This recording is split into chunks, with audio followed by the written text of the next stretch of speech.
An interview with MARKO Bojcun, How the Ukrainian Working Class Was Born. At the turn of the last century, Ukraine's labor movement was subject to Tsarist domination and divided along linguistic lines. The revolutions of 1917 inspired calls for self-determination and the formation of a common Ukrainian identity. Faced with the brutal Russian invasion of Ukraine, many pundits have reached for simple stories of Ukraine's national identity, as have key figures in the war itself. Vladimir Putin insists that Ukraine was a creation of Vladimir Lenin and the Bolshevik crime perpetrated against the integrity of the Russian world. At the same time, even commentators outwardly supportive of Kiev have regurgitated far-right narratives that celebrate Nazi collaborator Stepan Bandera as an avatar of national independence. Yet there are also other very different trends in Ukrainian history, that of the workers' movement that emerged under the yoke of the Tsarist Empire. The Ukrainians who made their careers or elsewhere cruelly oppressed in the interwar Soviet Union, or the millions of Ukrainians who joined the Red Army to fight against Nazi colonization. Understanding these elements, as well as developments in post-Soviet decades, is key to breaking out of the rival accounts that take the whole of Ukraine's history for a monolith. MARKO BOJCUN is a Ukrainian socialist and author of The Workers' Movement and the National Question in Ukraine, 1897-1918. He spoke to Jacobin's David Brode about the historic rise of Ukrainian national identity, its paradoxical development in the Soviet period, and the prospects of peaceful cohabitation among the peoples of Eastern Europe today. Vladimir Putin claims to uphold a centuries-old tradition of triurnal Russian civilization and condemns Lenin and the Bolsheviks for creating Ukraine. What importance did 1917 have for Ukrainian statehood, and was Lenin the decisive actor? The year was a significant moment for the emergence of Ukrainian national identity, for peasants but also for a section of the working class. Several factors converged, given the revolution's peaceful character in the provinces of the Russian Empire, where Ukrainians were a majority. By 1917, they had been a conquered people for over 200 years. They lacked independent political representation in an era when the opposing imperialist states around them had unleashed a world war to redivide their land and labor among themselves. In that war, Ukrainians found themselves fighting on both sides, that is, in the opposed Austro-Hungarian and Russian armies. In the Tsarist era, the Russian-speaking minority in Ukraine was the political majority. This affected peasants becoming workers in the transition from rural agricultural life to urban industrial work, and from there, higher up the social ladder, if they got an education to become engineers and doctors and lawyers or army officers. In that process, Ukrainians gave up their native language and their traditional culture and assimilated into the Russian language and culture dominant in the workplace, the army, the schools, and the courts. That process was arrested by the 1917 revolution, when the peasantry and an increasing number of workers refused to continue to identify as Russian and sought their own self-determination. That is to say, they looked to their own government based in Kiev rather than to Petrograd all the time, be it to the provisional government or to the workers and soldiers Soviet there. So whereas in Russia proper there was a dual power struggle between the Petrograd Soviet and the provisional government, in Ukraine it was a triple power struggle that involved also a third force, the Ukrainian Centralna Rada, literally Central Council or Soviet in Russian, which had the backing of the peasantry. They recognized the Rada in Kiev, demanding a sue for peace and end the war, distribute the land, and hold elections to a government based on the peasants, soldiers, and workers' councils. In October 1917, it overthrew the provisional government in Kiev and Ukraine's other major cities and declared the Ukrainian People's Republic. To what extent was that a product of a distinct social democratic movement in Ukraine? Was there a specific Ukrainian labor movement crossing state borders? And what about the Bunt of the Russian Social Democratic Labour Party, RSDLP?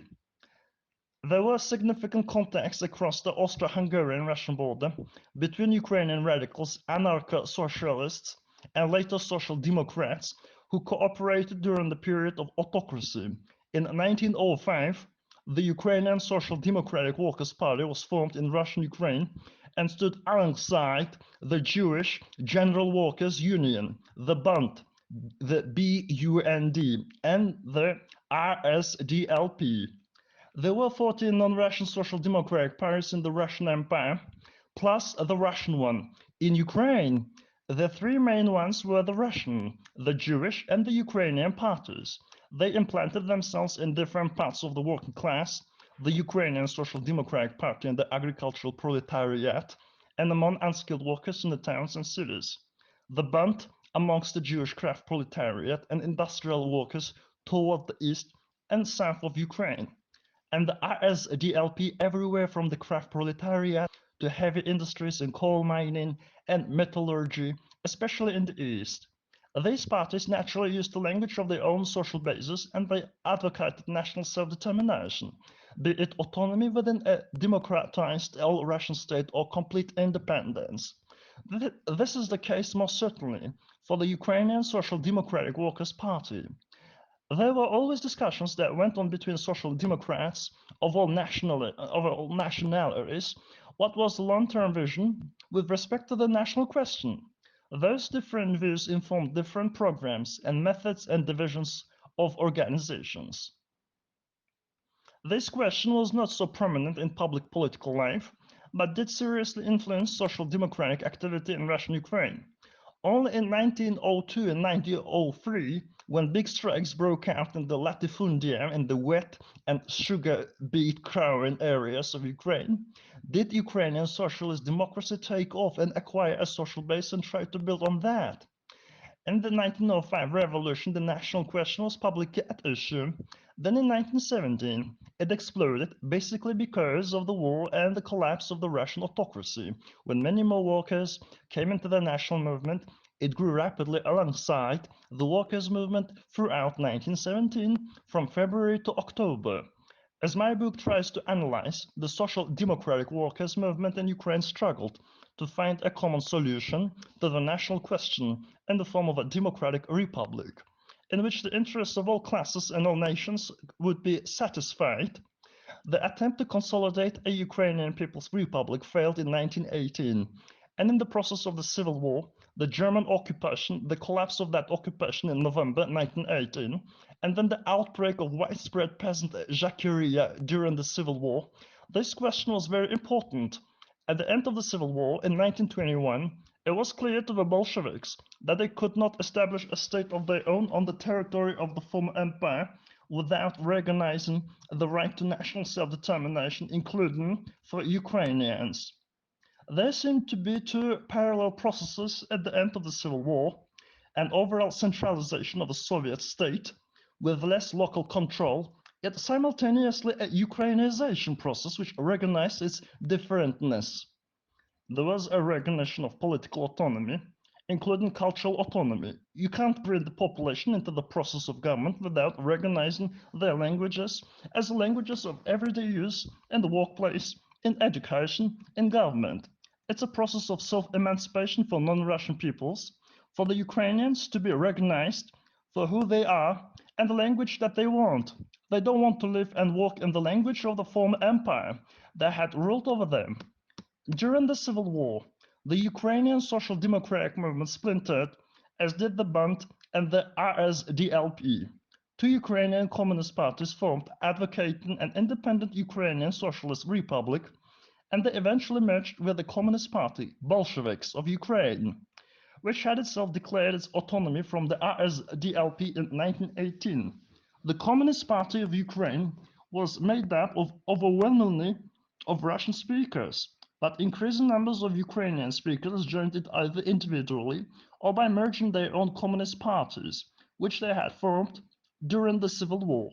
So by 1921, you have a significant component within the Bolshevik Party of Ukraine made up of Ukrainian speakers and a significant portion of the Ukrainian intelligentsia demanding an independent Ukrainian government that would unite with other Soviet republics freely of its own will. This pressure resolved itself in Lenin supporting the idea of creating a confederation, a union republic, meaning that Ukrainians would have the right to govern themselves, to unite with other Soviet republics, and to leave if they so desired. So the USSR, formed at the end of 1922, was constitutionally a confederation of union republics, but in reality it had a strongly centralized political structure, and the ruling Russian Bolsheviks did not permit the development of an independent state. However, they had to make big concessions. In the 1920s, Ukrainian national identity grew within the working class, and by 1928, half of the trade unions in Ukraine functioned in the Ukrainian language, whereas prior to the revolution they had been overwhelmingly Russian-speaking. What explains why the working class identified ever more as Ukrainian during this early post-1917 period? It's a paradoxical result of the development of the Soviet Union. That industrialization, the acquisition of universal literacy, and urbanization strengthened Ukrainian national identity. This was difficult for the ruling party to manage because the desire for self-determination among people who were beginning to occupy higher echelons in society and government, the army, and so on, meant that they wanted to control and decide the basic issues of their lives.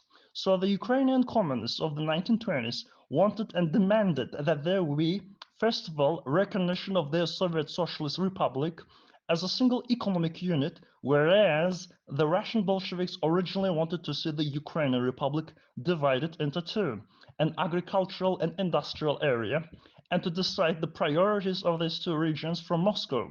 The Ukrainian communists said, no, we want there to be one plan for our republic that includes both industrial and agricultural development, and we want to decide it ourselves. That had serious implications for education, for economic planning, and for all kinds of development issues. There was a perpetual struggle going on. Joseph Stalin put an end to the peaceful process of Ukrainization. His rule permitted the expression of national identity as an ethnic identity. You can use your language, you can sing folk songs, you can dance, but you can't govern yourselves. If you want to participate in government, you have to go to Moscow. Many talented Ukrainians went to Moscow and Leningrad and occupied important positions in the Soviet government. People like Nikita Khrushchev and Leonid Brezhnev and others before them. We see the descendants of those people today speaking on television from Moscow as representatives of the Russian Federation. We also show that this process continued throughout the whole Soviet era. Ever larger parts of the working class identified as Ukrainian into the 1970s, but was this necessarily a political or even oppositional consciousness? This is certainly a complicated and intricate question.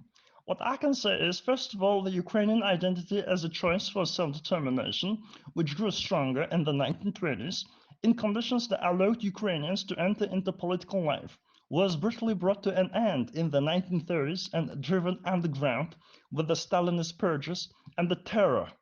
The large majority of all Ukrainian political and cultural leaders were eliminated. 140 out of 142 members of the Central Committee of the Communist Party of Ukraine in 1933 ended up in the camps and prisons or executed outright.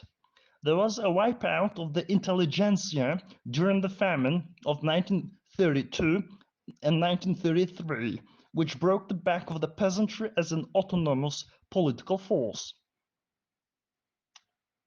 Ukraine had been divided between four different states at the end of the Civil War: Poland, Czechoslovakia, Romania, and the Soviet Union. Adolf Hitler and Stalin carved up Poland between themselves in 1939, and 2 years later Nazi Germany invaded the Soviet Union. During World War II, Nazi Germany enlisted some 250,000 Ukrainians in its army formations and auxiliary police, while 4 million Ukrainians served in the Soviet Red Army, accounting for 40% of its total number. They fought in the major battles that expelled and then defeated Germany in the war. As a result, the Ukrainian Soviet Socialist Republic suffered the heaviest losses in the terms of human lives and material damage of all the Soviet republics. In 1945, practically all the territories of Ukraine were united for the first time under the one state. In 1954, the Soviet Union's leaders transferred the Crimean Autonomous Republic from the Russian to the Ukrainian Constituent Soviet Republic, largely out of economic considerations. In the post-Stalin period, there were alternating periods of liberalization of political life and the return of repression.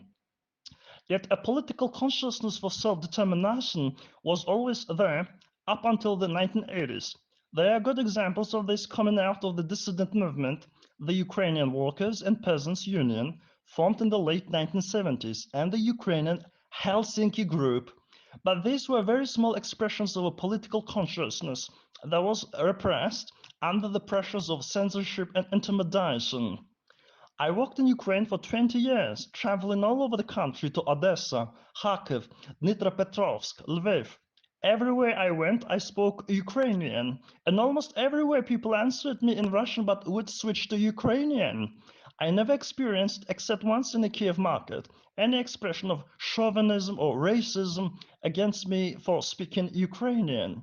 Today, Russian and Ukrainian speakers navigate their way in communication fluidly and with mutual respect. At the same time, I saw how much Ukrainian was becoming accepted and increasingly used as the language of everyday life, especially after the Maidan in 2014. It seems obvious that the 2014 war, and especially this one, have hardened Ukrainian national identity, even among the Russian-speaking population. But how about areas like the Donbass? First, I should say that Russian speakers are everywhere in Ukraine. And they are not only Russians. They are Russians and Ukrainians, Jews and Crimean Tatars, Armenians and Greeks.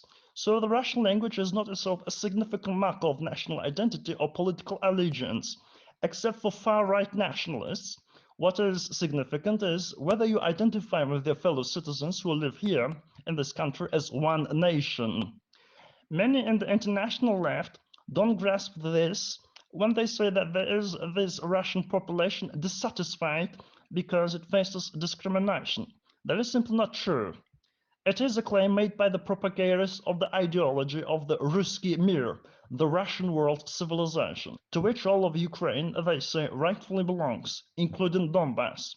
Those claiming discrimination against the Russian language have lately focused on the January 2021 law requiring that public and commercial services be provided in Ukrainian, where, until now, Russian had continued to predominate, especially in mass and social media. It is, in effect, a positive discrimination law intended to strengthen Ukrainian, now the official language. Such a measure is deemed necessary after 3 centuries of discrimination and prohibition against Ukrainian and in the face of competition with corporate media broadcasting out of neighboring Russia. The law is widely supported because it is in keeping with what most people want and choose to do themselves. But it was introduced with little attention paid to measures needed to ease the transition from Russian for unilingual Russian speakers. The biggest critics remain in our media and publishing outlets that must now produce parallel services in Ukrainian if they continue to provide them in Russian. So let's see how things really are in the Donbass.